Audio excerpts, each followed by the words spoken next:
Long before he became the immortal bard of Avon, William Shakespeare was just a boy in Stratford-upon-Avon, a curious soul who loved words but was surrounded by a world that doubted his worth. Born in 1564 to John Shakespeare, a glovemaker who fell into debt, and Mary Arden, from a once wealthy family, young William's path to greatness was anything but certain. Schooling was brief, interrupted by his father's financial troubles. He never went to university, unlike many of his fellow playwrights. In a world where education and noble birth opened doors, Shakespeare had neither advantage. Instead, he had something more dangerous: ambition and an unquenchable love for language. At 18, he married Anne Hathaway, 8 years older than him, and soon had 3 children. By his early 20s, burdened with family responsibilities, Shakespeare found himself trapped in a small town with few opportunities. Rumors say he poached deer on a nobleman's land and fled Stratford to escape punishment. True or not, it hints at his desperation to break free. When he arrived in London, the city was no glittering promise. It was filthy, crowded, and dangerous. The plague shut down theaters for months at a time. Competition was brutal. Acting troupes struggled to survive. Many saw actors as vagabonds and criminals. For an uneducated country boy to dream of writing for the stage, that was foolishness to most. But Shakespeare didn't listen. He started small, rewriting old plays, acting bit parts, doing whatever it took to learn the craft. He wrote poems when the theaters closed. He sold his work to any company that would pay.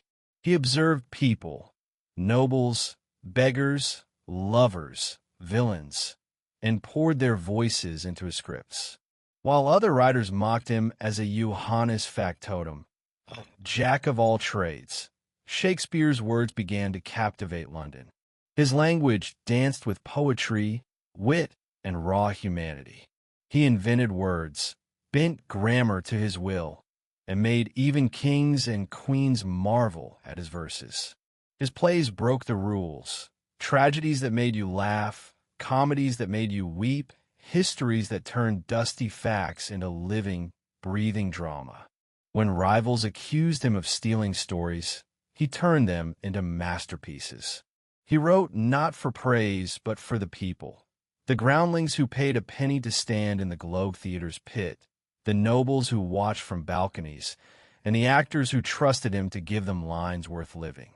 By the time he returned to Stratford years later, Shakespeare owned one of the largest houses in town. New Place, proof that the dreamer from the small village had outwritten his critics and outlasted his rivals. He gave the world 39 plays, 154 sonnets, and countless phrases we still speak today. But perhaps the greatest lesson Shakespeare left us isn't his genius with words. It's his refusal to accept the limits life placed on him. No university? No problem. No money? He made his pen pay. Mocked by the elites? He wrote for the masses and outshone them all. He reminds us that our beginnings don't have to define our endings, that we can build castles with words, carve kingdoms from imagination, and create worlds that outlive our own mortal days.